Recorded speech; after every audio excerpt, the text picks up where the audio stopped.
मजबूत है। जेपी के बारे में क्या देखो, वो भी मजबूत कैंडिडेट है। मैं चाहूँ जेपी जरूर लड़े अच्छा, कलैता चुनाव। अगर जेपी नहीं लड़ेगा मजा ही नहीं आएगा। जयप्रकाश बिना काम नहीं चलता आपका। नहीं, मैं जयप्रकाश को चाहूँ जयप्रकाश लड़े। अच्छा अब मैं जयप्रकाश का मेरा मुकाबला तो इससे बढ़िया बात ही नहीं हो सकती कोई। अच्छा जयप्रकाश तो चुनाव लड़े। मैं आपके माध्यम से भी उसको आमंत्रण करता हूँ भी आपने चुनाव जरूर लड़ना है। अच्छा, कलैत भी तो है। हाँ, घाय बगाए की बात ना कर। अच्छा यूँ बताओ भी तेरा चुनाव कलैता लड़ना है, बस वो चुनाव लड़नी है तो हमारी बदौलत बनी है, हमारे साथियों की बदौलत बनी है। राजेंद्र की मिनिस्टर आपकी वजह से बनी है। यस, हमने काम करवाए हल्के में, उन कामों की वजह से उसको फायदा वैसे हुआ। वैसे भी हो जाए प्रधान जी है आपके बीजेपी पार्टी आपके खुद के, आपने की जरूरत है फिर आप तेरा पैसे ले रहे हो, दुनिया भर का कट है नहीं है। मैंने बाबा क्यों बनाना चाहे मैंने राजनीति रिटायरमेंट क्यों करवाया है, चुनाव लड़ूंगा मैं। अच्छा। और धक्का क्यों करे। ये कलैत विधानसभा में आप चुनाव क्यों हारे? पहले इतने मजबूत नेता थे, आप दिग्गज नेता थे, हारे क्यों, क्या वजह थी? मैं मोदी जी के बाद इस टाइम प्रधानमंत्री जी की बिल्कुल जमान जब तक वाला काम हो गया था आपका, तो के देखो आप। 11 रुपए का कोई किसी आदमी को ले आई हो, 100 का नहीं, सिर्फ 11 रुपए का, अच्छा तो धर्मपाल शर्मा फिर आपकी मान देगा। सिर्फ 11 रुपए का, मतलब आपने पैसे नहीं कमाए, बिल्कुल भी क्लियर है। 1 रुपया नहीं कमा ना मैं कमाना चाहता ना मैं जयप्रकाश जेपी जी हैं, मजबूत नेता हैं, और नेता डुल बड़सिकरी जी हैं, धर्मवीर कोड़ेखा जी हैं, सुनील कुंडू जी हैं, तो काफ़ी और तमाम दिग्गज नेता हैं। जो अगर बात करें देवीराम कसाण जी हैं, इसके अलावा बहुत सारे नेता हैं कांग्रेस पार्टी से। क्या देखते हैं जीत पाएंगे? क्योंकि इस बार कलैत विधानसभा में काफ़ी नेता खड़े हैं कांग्रेस के। नमस्कार, आप देख रहे हैं कत्थर लाइव टीवी। विधानसभा लोकसभा चुनाव है 2024 में। राजनीतिक पार्टियों के कौन जीतेगी, कौन कितना मजबूत है, उसको लेकर हम तमाम सर्वे भी करते हैं, और तो तमाम राजनीतिक पार्टी के जितने दिग्गज नेता उनसे बातचीत करते हैं। तो आज हमारे साथ जुड़ चुके हैं धर्मपाल शर्मा जी हैं, जो कलैत विधानसभा से हैं। तो उनसे तमाम चुनाव को लेकर क्या कुछ है, माहौल है, उसको लेकर बातचीत करेंगे। तो किस पार्टी की जीत होगी, उसको लेकर बातचीत करेंगे। नमस्कार जी। नमस्कार जी, धन्यवाद बिट्टू सांगड़ जी आपका, आपके सभी साथियों का, कृष्ण समेत सभी का धन्यवाद। आप मेरे पास आए, और आपके चाहने वालों का और ना चाहने वालों का भी सभी का को मैं नमस्कार करता हूँ। आप मेरे पास आए, दोबारा फिर आपका स्वागत है जी। विधानसभा चुनाव है, लोकसभा चुनाव है, क्या देखते हैं किस पार्टी की जीत होगी हरियाणा के अंदर सर? अभी चुनावी साल है, चुनावी साल में आप चुनाव की बात करोगे, पॉलिटिकल आदमियों के पास भी जाओगे, आप सामाजिक लोगों के पास भी जाओगे, और कलैत हल्का में भी, कत्थर ज़िला में आप खूब इंटरव्यू करते हो, आप ऐसे ही लगे भी रहो। जो माहौल की बात है, आज माहौल तो बढ़ेगा, अब माहौल बिल्टअप होगा आज के दौर में, क्योंकि कांग्रेस काफ़ी मजबूत पार्टी है। तो क्या देखते हैं टक्कर दे पाएंगे? क्योंकि दिग्गज नेता है कांग्रेस के पास, क्या टक्कर दे पाएगी बीजेपी पार्टी? क्या देखते हैं आप? भारतीय जनता पार्टी भी आज विश्व की सबसे बड़ी पार्टी है। बीजेपी के पास कैडर है एक कार्यकर्ता का, और कांग्रेस भी बहुत पुरानी पार्टी है। कांग्रेस का कैडर तो नहीं मैं कहूँगा, लेकिन पुरानी पार्टी है, कांग्रेस को लोग चाहते भी है, कांग्रेस के चाहने वाले भी, और बीजेपी का जो एक कैडर है वो यूं की यूं डेवलप है। दोनों पार्टियों का आपस में चुनाव में जाएंगी, और सबका लेखा जोखा कांग्रेस ने पहले क्या किया, बीजेपी ने इन 10 साल में क्या किया, लोग उसका हिसाब लेंगे, और उसी हिसाब को मद्देनज़र रख के कार्यकर्ता चुनाव में जाएगा, और प्रदेश के लोग वोट देंगे अपनी पसंद के ऊपर, और लेखा जोखा जो पार्टियों का है उसको भी मद्देनज़र रख के वोटिंग होगी। अभी राजनीति में बहुत उथल पुथल होंगी, एक बड़ा ध्रुवीकरण होगा। उस ध्रुवीकरण में कौन कहाँ जाएगा, पब्लिक किसको चाहती है, तो सारा का सारा जो परिदृश्य है वो अब पर्दे के ऊपर आ जाएगा। लोग, आप लोगों में जाओगे, आपको बता देंगे कि हम किसको चाहते हैं, किसको चुनेंगे। कांग्रेस पार्टी से जयप्रकाश जेपी जी हैं, मजबूत नेता हैं, और नेता डुल बड़सिकरी जी हैं, धर्मवीर कोड़ेखा जी हैं, सुनील कुंडू जी हैं, तो काफ़ी और तमाम दिग्गज नेता हैं। जो अगर बात करें देवीराम कसाण जी हैं, इसके अलावा बहुत सारे नेता हैं कांग्रेस पार्टी से। क्या देखते हैं जीत पाएंगे, क्योंकि इस बार कलैत विधानसभा में काफ़ी नेता खड़े हैं कांग्रेस के? अभी तो आपने 5-7 कांग्रेस के साथियों का नाम लिया और अपने फील्ड में काम भी कर रहे हैं। नेचुरल है, उनको चुनाव की चाह भी है, लेकिन ये 5-7 भी किससे लड़ेंगे? चुनाव में कैंडिडेट तो एक ही आएगा कांग्रेस का, ये किधर जाएंगे वो देखने की बात है। मैंने कहा तो आपको अभी समय है, अभी सारे दंगल में खुले हैं, सबको प्रयास भी करना चाहिए। कांग्रेस पार्टी में भी, बीजेपी में भी, और जो दूसरी पार्टियां सब प्रयास करेंगे और खेल में जितने भी खिलाड़ी आएंगे अच्छी बात है। लोगों को भी उनके करैक्टर के लिए वो कैसे हैं, वो काम करवा पाएंगे या नहीं, सब कुछ लोगों को भी पता है, वो मौके पे देखा जाएगा। बीजेपी से राज्य मंत्री कमलेश डांडा जी हैं, क्या देखते हैं चुनाव जीत पाएंगे कलैत विधानसभा में अगर बीजेपी से टिकट मिलती है? कैसे देखते हैं सर? आप कमलेश डांडा से पूछो ये बात, वो तो कहेगी मैं जीतूंगी, लेकिन जनता क्या कहती है, जनता का आकर आपका क्या दिल है, आपका क्या सोचते हैं राज्य मंत्री कमलेश डांडा जीत पाएगी चुनाव? आपका दिल में क्या मानता है, आप बताइए सर। मैं जो मेरी सोच है, ये जो चुनाव जीतना है ना आगे, वो जीता जाएगा अपने काम के बलबूते पे। आपने क्या विकास करवाया हल्के का, आपकी गतिविधियां कैसी थी, आप लोगों के बीच में कितने रहे, आपका सामाजिक जो वर्चस्व है, आपने समाज में क्या उनके साथ रिश्ते निभाए, इस पे डिपेंड करता है। बाकी आप लोगों के बीच में जाते हो, गांवों में जाते हो, मैंने आपके देखे हैं चैनल के, तो लोग बताएंगे ना आपको कौन जीतेगा।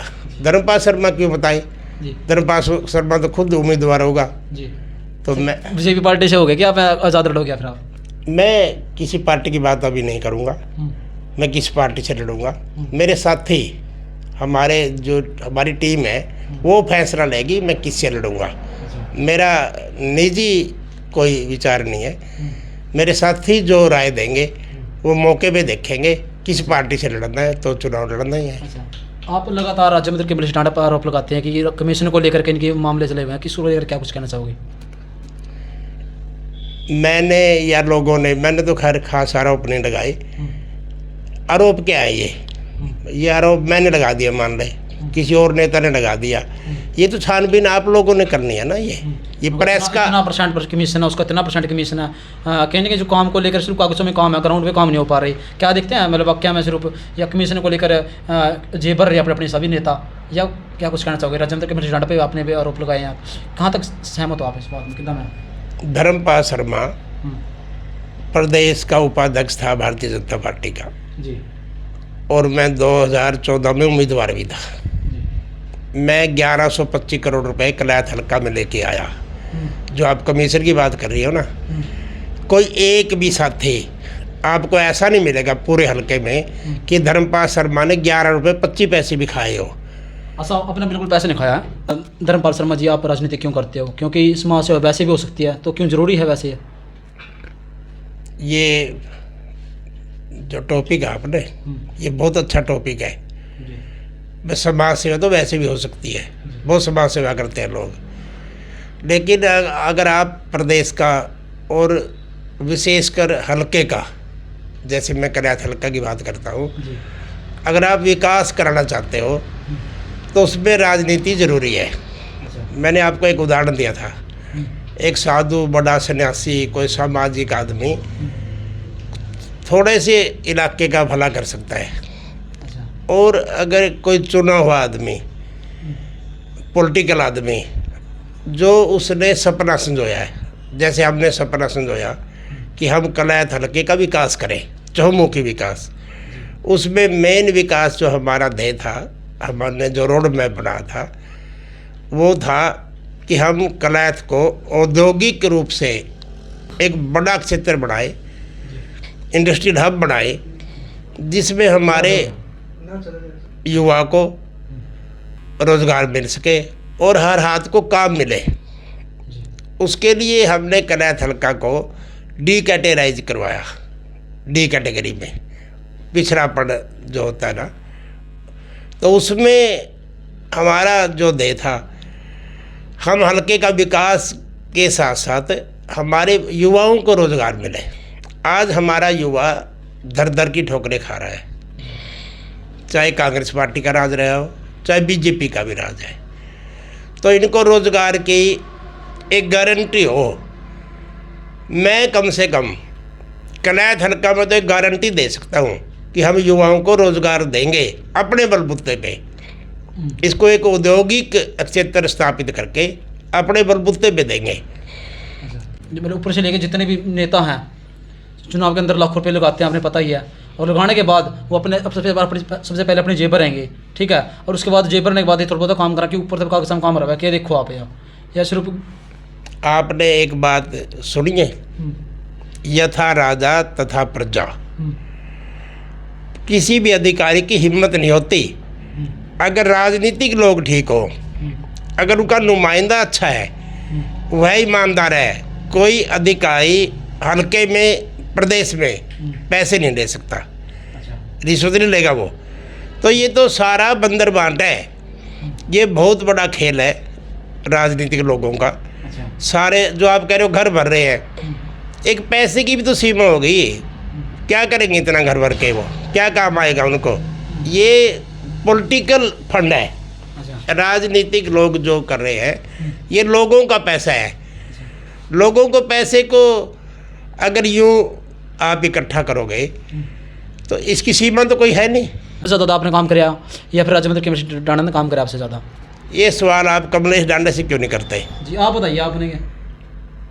मैं तो कहूँगा मैंने ज़्यादा किया, उससे पूछो तो आपने क्या किया। मैंने आपको एक फिगर दे दी, मैं 1125 करोड़ रुपए लेके आया।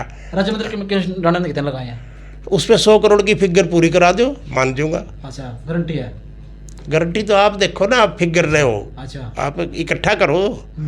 मेरे से भी आपने कितने कमाए अभी तक? क्योंकि आपने भी इतने मेले, कितना कमीशन रहा आपका, कितना बेनिफिट रहा आपने? आपको ये बात कनायत हल्का के लोग बताएंगे, अधिकारी बताएंगे, ठेकेदार कोई भी बताएंगे। राजनेता है ना, उन्हें ग्रांट मिली, वो सबसे पहले अपने जेबी पर अपना करियर है तो पता अपना, ठीक है। उसके बाद पैसा बचाएगा, आपको बीच में कुछ अधिकारी भी खावा है, कुछ जो मेले उसको लेकर आप कुछ कहना चाहूँ, आपका क्या सिस्टम था उसके अंदर? अभी आप गारंटी दे रहे थे भाई मैं लेके आऊँगा किसी को, आप लेके आओ। अच्छा, 11 रुपए का कोई किसी आदमी को ले आइयो, 100 का नहीं, सिर्फ 11 रुपए का। अच्छा, तो धर्मपाल शर्मा फिर आपकी मान देगा। अच्छा, सिर्फ 11 रुपए का। अच्छा, मतलब आपने पैसे नहीं कमाए, बिल्कुल भी क्लियर है? 1 रुपया नहीं कमाया, ना मैं कमाना चाहता, ना मैं कमाने के लिए राजनीति करूँगा। अच्छा, मेरे मन में तो युवा है, अच्छा, मेरे मन में एक टीस है कि हमारे युवाओं को रोज़गार मिले, अच्छा, वो दुनिया के दूसरे देशों में ना भागें रोज़गार के लिए, वो पढ़ने जाएं, बड़े बड़े पदों पे जाएं। यूँ थोड़े भाई उन बच्चों की हमने दुर्गति की है। इन बच्चे ही कैसे एडजस्ट हो, कनायत हल्के का विकास कैसे हो, चाहे औद्योगिक हो चाहे कनायत हल्का का विकास। कनायत हल्का में 2 म्यूनसिपैलिटी है, कलायत और राजौंद, और 66 गाँव है। 66 गाँवों का रोज़गार कैसे हो? मैं 66 गाँवों के घर घर को जानता हूँ। हर घर में मैंने दस्तक दी है, हर गली में मैंने दस्तक दी है, हर घर और गली में मैंने काम करवाया है। आप जाके कनायत हल्का के लोगों से पूछो भाई धर्मपाल शर्मा ने क्या क्या करवाया। प्रधान जी ये बताइए, सिर्फ कागजों में काम हुआ, ग्राउंड पे काम नहीं होंगे बीजेपी सरकार में, आपने पता ही भी है। और लगातार जो गांव के अंदर हालात काफ़ी बदतर हैं, विकास कार्य सुविधा के मामला में काफ़ी बुरा हाल है, बिना फैसिलिटी ना कुछ सुविधा। क्या देखो बीजेपी सरकार में आप? बीजेपी सरकार ने देखो जो 2014 से 19 की टर्म प्रधान जी सड़क बनवाने के लिए ना लोगों ने प्रदर्शन करने पड़ा है। अब ऐसे हालात हो रहे हैं। बीजेपी पार्टी में अगर बात करो ना, सुरजेवाला नरदीप सिंह सुरजेवाला ने लाइट लगवाई थी, सड़क बनवाई, वही नहीं पक्की कर पा रहे वो। रोड सड़क टूट जाए, सड़क टूट जाए, वो पक्की नहीं कर पा रहे, उन्हें खड्डे नहीं भर पा रहे। क्या देखो आप? बिट्टू जी, हमने कनायत हल्का में 20 तो पूरे स्टेडियम बनवाए जो बन के तैयार हैं सारे। अच्छा, हमने कुराड़ से उजाना सड़क थी, इससे अपना अरसोड़ा से तितरम की सड़क थी, कसा इससे हमने 10 सड़क बनाई है पूरी। अच्छा, सारी की सारी सड़क बन के तैयार हुई। अच्छा, हमने 5 बिजली घर बनवाए और हमने हर गांव में कम्युनिटी हॉल बनाए, हर गांव में। अच्छा, और कास्ट वाइज हर जाति की हमने चौपाल बनवाई। लोग हमारे से कहते थे भाई ये काम कराओ बाबूजी। एमएलए साहब ये बताइए, कलायत विधानसभा में आप चुनाव क्यों आ रहे? एमएलए इतने मजबूत नेता थे, आप दिग्गज नेता थे, आ रहे क्यों? क्या वजह थी एमएलए? मैं जो मोदी जी के बाद इस टाइम प्रधानमंत्री की बिल्कुल जमान जब तो नाला काम हो गया था आपका, तो के देखो आप ना तो मेरी जमान जब्त हुई, हालात तो ऐसे हो गए थे। ऐसे हालात क्या थे 2014 में मैं इतना लोगों के बीच में नहीं था, उसके बाद मैं लोगों के बीच में रहा, हमने लोगों के काम करवाए। आज जो आप बात कह रहे हो ना, ये कमलेश डांडा से जाके पूछो, वो बनी है तो हमारी बदौलत बनी है, हमारे साथियों की बदौलत बनी है। राज्य मंत्री कमलेश डांडा आपकी वजह से बनी है। यस, हमने काम करवाए हल्के में, अच्छा उन कामों की वजह से उसको फायदा हुआ, अच्छा। उन्हीं का फायदा मिला उसको, वो चुनाव जीत गई। अच्छा है, चुनाव जीती वो। फिर इस बार क्या देखो, जीत पाओगे चुनाव में, नहीं जीत पाओगे राज्य मंत्री कमलेश डांडा, टिकट मिला बीजेपी से। मैं क्या क्या कह रहा हूँ आपको, मैं कह रहा हूँ मैं चुनाव लड़ूंगा। आप तो चुनाव मैं लड़ोगे, दूसरों को जिताने के लिए लड़ूंगा क्या? समाज से तो वैसे भी हो जाए प्रधान जी है आपके, बीजेपी पार्टी आपके खुद के, आपने की जरूरत है फिर? आप तेरा पैसे ले रहे हो, दुनिया भर का कट है नहीं है। मैंने बाबा क्यों बनाना चाहे मैंने राजनीति रिटायरमेंट क्यों करवाया है, चुनाव लड़ूंगा मैं। अच्छा, और बोल, धक्का क्यों करे? अच्छा। हाँ। धर्मपाल शर्मा जी, एक और सवाल आता है, कलैत विधानसभा में ऐसा कौन सा नेता है जो आपने टक्कर दे सका है? काफ़ी दिग्गज नेता खड़े हैं, क्या देखो कौन सा नेता आपके टक्कर में है? एक नेता बता दो। पहले मैंने दिग्गज के नाम तो बता दे, कौन कौन है। प्रधान जी दुनिया भर के आप खुद समझदार हो, आप सारा बता अपना। मैं जो राजनीति है ना, जिन दिग्गजों की आप बात कर रहे हो और जो आप दूसरी लाइन की बात कह रहे हो, दूसरी लाइन के कुछ ज़्यादा दिग्गज समझता हूँ मैं। नेता की पार्टी है, देख लो आप। ये मैदान है, इस मैदान में सभी दिग्गज है, सभी लड़े, तैयारी करें अपनी, अच्छी बात है। किसी को मौका जीत पाओगे नहीं जीत पाओगे वहाँ, नू बताओ। आप भी चुनाव में मैदान के अंदर आएंगे, वो भी चुनाव में मैदान के अंदर, आप जीत पाओगे नहीं जीत पाओगे? क्या देखो कि मैं मौके, क्योंकि पिछली बार भी आप हार गए थे चुनाव, इस बार उनका दावा करें मैं जीत सकूँ, तो हम कितने की मजबूती देखो आप अपनी खुद की उनके सामने। मेरी मजबूती है मेरा काम करवाया हुआ, जो मैंने काम की है हल्के में, मेरी मजबूती वो है। अच्छा। मेरी मजबूती मेरे साथी हैं, मेरी मजबूती कलैत हल्का के लोग हैं जो मेरे को मजबूती देते हैं, और उन्हीं की मजबूती। जेपी के बारे में क्या देखो, वो भी मजबूत कैंडिडेट है। मैं चाहूँ जेपी जरूर लड़े। अच्छा। कलैत का चुनाव, अगर जेपी नहीं लड़ेगा मज़ा ही नहीं आएगा। जयप्रकाश बिना काम नहीं चलता आपका? नहीं, मैं जयप्रकाश को चाहूँ जयप्रकाश लड़े। अच्छा। अब मैं जयप्रकाश का मेरा मुकाबला तो इससे बढ़िया बात ही नहीं हो सकती कोई। अच्छा। जयप्रकाश तो चुनाव लड़े, मैं आपके माध्यम से भी उसको आमंत्रण करता हूँ भी आपने चुनाव जरूर लड़ना है। अच्छा, हाँ, घाय बघाय की बात ना कर। अच्छा। यूँ बताओ भी तेरा चुनाव कहता लड़ना है बस, वो चुनाव लड़े बस। मैं उसको चैलेंज नहीं है ये, अच्छा। मेरा साथी भी है वो, लेकिन आधा चैलेंज समझ इसको। अच्छा, रामपाल माजरा के बारे में क्या देखो आप? वो भी तैयारी कर रहे हैं कलैत विधानसभा? रामपाल माजरा लगातार तैयारी कर रहा है। रामपाल माजरा एक सुलझा हुआ नेता है, अनाप शनाप बातें नहीं करता। रामपाल माजरा कोई आज का तैयारी कर रहा है, वो तो पहले भी एमएलए बन चुका है कलैत हल्का से। अच्छा। तो तैयारी करेगा, करनी भी चाहिए। मैं तो सभी साथियों को कह रहा हूँ, सबने तैयारी करनी चाहिए। अच्छा, पहले तैयारी कर रहे हैं वो भी, आप भी तैयारी कर रहे हो। पहले बहुत सारे नेता लिए चुनाव अपना वोट देवा है, चुनाव जीतते हैं, अपने अपनी जेब भर है, उसके बाद चुनाव अपना काम कर दे लोगों के देखो आप कितने के बाद दम है। जेब पे क्यों जोर ला रहे थे ना, इन कम में आदमी का नाम क्यों ले जो जेब पर है? मेरे सामने इनका नाम ना लिया कर जो जेब पर है, उनका नाम ले जो विकास करवाए, जो काम करवाए हल्का में, जिनकी नीयत अच्छी हो, जिनकी सोच अच्छी हो, जिनको पता हो कि विकास कैसे होता है, उन लोगों का नाम ले। इन जेब बड़े बड़े का नाम मेरे सामने मत लो। क्या था प्रधान जी, दिग्गज नेता है, प्रधान जी नाम तो लेने पड़ेंगे क्योंकि राजनीतिक पार्टी में तो सर नाम लेना पड़ेगा, आपने पता ही है। बिरजू चंदाना के बारे में क्या देखो आप? वह जे पार्टी है, टिकट दावेदार है, क्या देखो टिकट मिला अगर जे पार्टी है बिरजू चंदाना ने, क्या देखो आप? फिर मैं बिल्लू चंदाना हमारा दोस्त है, अच्छा, मैं किसी के लिए कमेंट्स नहीं करूँगा। आप नाम लेके मत किसी के लिए मेरे से पूछो। अच्छा। हाँ, नाम लेके नहीं। आप बिल्लू चंदाना अच्छा है, लड़े, वो लड़ना भी चाहिए, कभी का प्रयास रहता है वो। राजनीति में कोई साधु बनने के लिए थोड़े आया, अच्छा। राजनीति में चुनाव लड़ने के लिए आते हैं लोग, तो वो भी लड़े, वो भी उनमें से एक है। अच्छा, क्यों ना लड़े वो? आप गांव के अंदर जाते हो, कैसे सुविधा देखते हो, विकास कार्य कैसे देखते हो? राज्य मंत्री कमलेश डांडा की कितनी बातों में दम है आपके हिसाब से? पहले काम कर पाए या नहीं कर पाए राज्य मंत्री कमलेश डांडा आपके हिसाब से? आपसे ज़्यादा है कम? किसका नाम ले हुए पल पल में? क्या जरूरत पड़ेगी आपको उसका नाम लेने की? कमलेश डांडा तो क्यों खींचो आप, क्या बात है? मैं नहीं कमलेश डांडा से खींचता, नाम लेना तो बार बार नहीं किसी का नाम, नहीं बार बार किसी का नाम नहीं लेना चाहिए। समझे। अच्छा और मेरा दर्द भी सच्चा है, जो दर्द पे ही आवे, बार बार ना नाम ले। अच्छा मेरे को तो ये दिखा, ये उसकी, ये बताओ उसकी ये अचीवमेंट है, उन्होंने ये काम किया। अगर उन्होंने अच्छा काम किया तो उनको साधुवाद, अच्छा काम किया तो, अगर नहीं किया तो फिर राज्य मंत्री ने बीजेपी से टिकट मिल की, ठीक है, कलैत विधानसभा तक कि फिर आप फिर भी आज़ाद लड़ोगे, अभी आप किस पार्टी में जाओगे अगर आप? मैंने आपको क्या बताया है, जो लोग कहेंगे, जो मेरे साथी बोलेंगे, मैं उस पार्टी से लड़ूंगा। जो भी मेरी उस समय पोजीशन होगी, जो मेरे साथी निर्धारित करेंगे मेरे लिए, मेरे वही मेरे गाइड है, वही मेरे साथी है, वही मेरे लिए सब कुछ है। वो जो कहेंगे मैं वैसा करूँगा। जी, भूपेंद्र सिंह हुड्डा जी हैं, रणदीप सिंह सुरजेवाला जी हैं, उसके बारे में क्या ख्याल है? गुटबाजी चली उन्हें दोनों में, बीजेपी को कितना फायदा होगा इस चीज़ का?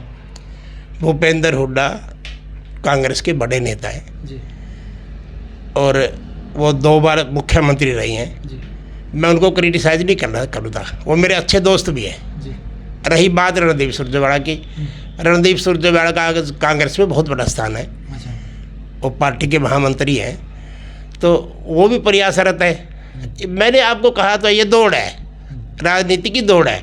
जो भी राज आगे आएगा ये जनता लेके आएगी आगे। जी नेता कौन बना है? जनता। बिल्कुल तो जनता जिसको चाहेगी वो बन जाएगा। ठीक। तो अगर बात करें प्रधान जी, लगातार हम गाँव का दौरा करें, विकास कार्य सुविधा को लेकर बातचीत करें, जनता से सर्वे कर रहे हैं, जो कौन जीता, कौन कितना मजबूत है। कि देखो मैले आपके लगातार वीडियो चेक करो आप, मैले बहुत सारा मैले दावेदार हैं, नीता डुल बड़ी सिकरी है, उसका नाम ज़्यादातर लोग चाम है। कि देखो आप भाई, वो आप बहुत अच्छे। अनीता बनसीकरी हमारी बेटी है, वो काम कर रही है, हल्के में जा रही है, लोगों को सब्र करिए, अच्छी बात है, करना चाहिए, वही दौड़ में शामिल है। मैंने कहा तो है, सभी युवा साथी हैं जो पॉलिटिकल लोग हैं, वो राजनीति चाहते हैं हम राजनीति में आगे आएँ। जब राजनीति में आगे आएंगे तो कौन लेके आएगा? जनता, लोग देखेंगे। मैंने आपको पहले कहा था इंटरव्यू में शुरू में ही, ये लोग देखेंगे, पैमाना कौन है? लोग, जनता देखेगी कि किसको जिताना, किसको हराना है। अभी तो ये जितने भी साथी हैं, मेरे तो इनसे एक सुझाव है, आपके चैनल के माध्यम से भी सारे प्रयासरत रहें, मांगे टिकट मांगना कोई बुरी बात नहीं है, कोई किसी का पे स्टॉप थोड़े लग गया, सब प्रयास करेंगे। टिकट तो मौके की है, राजनीति तो मौके की है। कौन अपने आका को, कौन नेतृत्व को खुश कर सके, जनता आज ये नहीं देखा जाता। जनता आपको मौका देती है चुनाव जीतने का, कलैत विधानसभा से चुनाव जीत जाते हो आप, तो क्या कुछ काम करेंगे, क्या कुछ बड़े काम करेंगे, आपके तरफ से क्या रहेगा फिर? कलैत हल्का में मैंने पहले भी बड़े काम किए, चाहे वहाँ सेक्रेटेरिएट बनाया हो, चाहे बड़ा हॉस्पिटल बनाया हो, चाहे बड़े बड़े पार्क बनाए हो, चाहे म्यूनसिपैलिटी राजौंद कलैत का ऑफिस बनाया है, इतने बिजली घर बनाए, हर गांव में कम्युनिटी हॉल बनाया, हर गांव के हर गली गली में हमने काम करवाया। और आगे जो मेरा विज़न है, जो हमारे साथियों ने रोड मैप तैयार किया है कि हम हल्के का चहुमुखी विकास करें। मेन हमारा एजेंडा रहेगा औद्योगिक विकास का। आप देखते हो, आप जब दिल्ली से आओगे, आज चाहे भालगढ़ हो, चाहे सोनीपत हो, चाहे जितने भी औद्योगिक क्षेत्र है, चाहे राई हो, जितने समाड़खा, पानीपत, सारा का सारा औद्योगिक विकास जीटी रोड पे हुआ। अच्छा। और कलैत हल्का आज नेशनल हाईवे के ऊपर है, और एक बड़ा जो बाईपास बढ़ रहा है दिल्ली से कटरा तक, वो बाईपास भी बढ़ने लग रहा। कलैत हल्का में उद्योग के इतने कारण हैं और इतना बड़ा मटीरियल है, इतने बड़े स्कोप है। मेरा मेन उद्देश्य रहेगा कलैत हल्का में बड़े बड़े उद्योग स्थापित करना, और शहरी, चाहे शहरी विकास हो, कलैत राजौंद है जैसे 2 म्यूनसिपलिटी है, इनमें लोगों को रहने की सुविधा मिले, लोग हर मकान बना सके बड़े बढ़िया, और एक ऐसा निखार कलैत हल्का में आए, चाहे कलैत से जुम्मा तक है, कलैत से मटोर तक है, इधर खरक है, रामगढ़ है, सारे गांव आपस में मिल जाएंगे। ये इतना बड़ा क्षेत्र बन जाएगा कलैत कि कलैत को तो ये लोग ये कहेंगे भाई डिस्ट्रिक्ट बढ़ा दो कलैथ को भी। अच्छा भैया। हाँ, तो कलैथ इतना बड़ा क्षेत्र बन जाएगा। अच्छा। और इसके लिए हम सब को लंबा प्रयास नहीं है ये, आपकी सरकार के साथ नज़दीकता, और आप सरकार से कितने पैसे ले सको। अगर आप बेईमान होगे सरकार आपको पैसे नहीं देगी, आप पे शक किया जाएगा भाई ये इतने % कमीशन लेंगे, ये इतने लेंगे। अगर आप ईमानदार हो सरकार आपको जवाब भी नहीं दे सकती। मैं कौन सा MLA था, MLA तो जयप्रकाश था, मैं लेके आया हल्के में पैसे, खूब पैसे लेके आया और हमने विकास करवाया। अगर हम जैसे आप कह रहे हो जयप्रकाश जी पे क्यों चुनाव आ रहे हैं, क्या वजह थी, आप क्या देखते हो? जयप्रकाश पहला जीत भी तो गया था, उसके बाद क्या रहे हैं? हार जीत, फिर चुनाव में तो हार जीत लगी रहे, चुनाव में तो हार जीत लगेगी जी। अच्छा, चुनाव जीतता है प्रधान जी, बहुत सारे MLA ऐसे हैं, और जीतने के बाद भूल जाए आप, ये तो नहीं आप MLA आपके रंग रूप बदल जो आप भी मौका पे। मेरा तो लोग देख चुके हैं, मैं ट्रस्टेड आदमी हूँ। अच्छा। लोगों ने मेरे को टेस्ट कर किया। अच्छा। हाँ, मैं लोगों की के अनुरूप खरा उतरा हूँ और आगे और खरा उतरूँगा।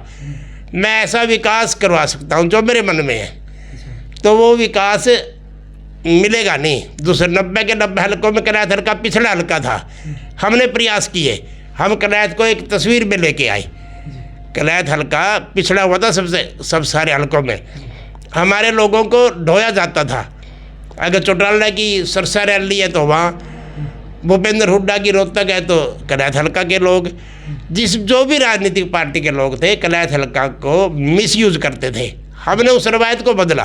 अच्छा। हमने कलैथ हल्का के विकास पे टाइम लगाया, और राजनीति में थोड़ा बहुत, मैं कहता हूँ, मैं ये बात घमंड से नहीं कहता, फक्र से कहता हूँ कि कलैथ हल्का जैसे लोग कहीं भी नहीं है। हमारे को बदनाम किया गया। कलैथ हल्का के लोग इतने अच्छे हैं, वो देखते हैं किसने विकास करवाया। कलैथ हल्का में जातिवाद का कोई रोड़ा नहीं है, ये पॉलिटिकल आदमियों ने पैदा किया। वो कलैथ हल्का के लोग ये देखते हैं विकास कौन करा सके, हमारे लिए फिट कौन है। काम तो मतलब वैसे काम चाहिए अभी बिल्कुल, काम से मतलब है उनको। ये तो है जी। हाँ जी, उनको का नमस्कार जी। ये थे धर्मपाल शर्मा जी, इनसे तमाम राजनीतिक गतिविधियों को लेकर, कौन जीतेगा कौन हारेगा उसको लेकर हमने बातचीत करी। तो धर्मपाल शर्मा जी कलैथ विधानसभा चुनाव की तैयारी कर रहे हैं, जीत पाएंगे या कितना मजबूत है उसको लेकर आपकी कमेंट करके राय जरूर रखें। और क्या कुछ देख रहे हैं धर्मपाल शर्मा जी, पीछे लगातार कह रहे दावा कर रहे हैं कि मैंने काम कर रहे हैं, खुला चैलेंज दिया हुआ है भाई, बिल्कुल सबसे ज़्यादा काम कर रहे हैं। और क्योंकि ग्राउंड को लेकर उन्होंने बात की, कमीशन खोरी को लेकर उन्होंने पोल खोली है, उसको लेकर आप कितना सही मानते हैं? अगर कोई साथी प्रूफ कर देता है कमीशन को लेकर, अगर धर्मपाल शर्मा ने कमीशन खाया है किसी को लेकर, आप हमारे चैनल पर फ़ोन कर सकते हो, तो हम धर्मपाल शर्मा जी को प्रूफ के साथ आप हमें प्रूफ दें और धर्मपाल शर्मा के सामने रखेंगे और आपको इनाम भी दिया जाएगा। ठीक है, जितने साथी वीडियो देख रहे हैं शेयर करते रहिए, और कैथल जिले की छोटी बड़ी खबरों को देखने के लिए आप हमारे चैनल को फॉलो जरूर कर ले। धन्यवाद, जय हिंद भारत।